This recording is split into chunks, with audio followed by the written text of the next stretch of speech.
কোন কলমে লিখছ বিধি ভাগ্যটা বলো আমার সুখ লেখার কালি ছিল না বুঝি তোমার দু চোখেতে কোথা থেকে আসে এত জল এক জীবনে এত দুঃখ কেমনে সইব বলো এক জীবনে এত দুঃখ কেমনে সইব কি হলো ইমন ভাই, আপনি এই জায়গায় বসে বসে একা একা মানে স্যাড গান গাচ্ছেন? কাহিনী কি? মন খারাপ নাকি আপনার? আরে ভাই, স্যাড গান বলতে কি, আমি নিজেই তো স্যাড, আমি নিজেই তো কষ্টে পড়া মানুষ। কারণ এই যে আজকে বাইকটাতে বসে আছি, এই বাইকটাতে বসে আছি, এই বাইকটাতে আমার অনেক স্মৃতি আছে। স্মৃতি বলতে আমার গলা ফাটায় কান্না করে বলতে ইচ্ছা করে যে এই বাইকটির সাথে কত স্মৃতি।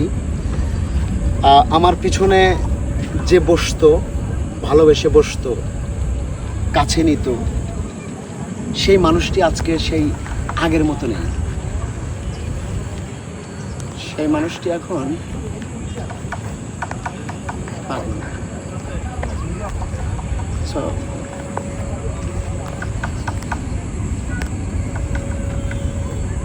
সত্যি ভালোবাসার মানুষ না,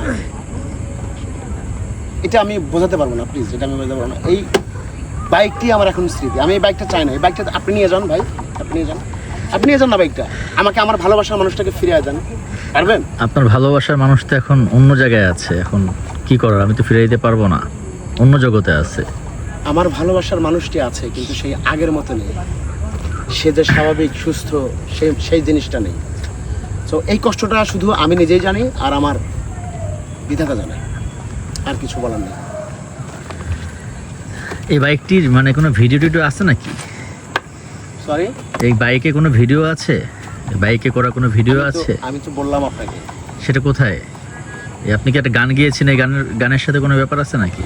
আমি যে গানটি করেছি কোন কলমে লিখছ বিধি গানটি, এই গানটি ইতিমধ্যেই হচ্ছে সবার হৃদয়ে স্থান করে নিয়েছে এবং এত পরিমাণ এই গানটির হচ্ছে প্রশংসা পাচ্ছি, বা আমি এটা কি বলবো যে অসাধারণ। এবং গানটির শিরোনাম হচ্ছে কোন কলমে লিখছ বিধি। গানটি আসছে, রিলিজ হয়ে গেছে অলরেডি, গতকালকে রিলিজ হয়েছে। গানটির শিরোনাম হচ্ছে কোন কলমে লিখছ বিধি এবং গানটি রিলিজ হয়েছে সিনে বাংলা এন্টারটেনমেন্ট ইউটিউব চ্যানেলে। সো আমার কতটা কষ্ট, কতটা দুঃখ, কতটা বেদনা নিয়ে আমি বেঁচে আছি এই পৃথিবীতে আমি জানি, আমার উপরওয়ালা জানে। আর এটা যদি একটুখানি যদি বুঝতে চান বা বোঝার চেষ্টা করেন, তাহলে অবশ্যই সিনে বাংলা এন্টারটেনমেন্ট ইউটিউব চ্যানেলে গিয়ে কোন কলমে লিখছ বিধি গানটি দেখে আসতে হবে, শুনে আসতে হবে। ভালো থাকবেন সবাই, আমার জন্য দোয়া রাখবেন, আমার ভালোবাসার মানুষটির জন্য দোয়া রাখবেন, যেন বিধাতায় তাকে আগের মতো করে ফিরিয়ে দেয়। আসসালামু আলাইকুম।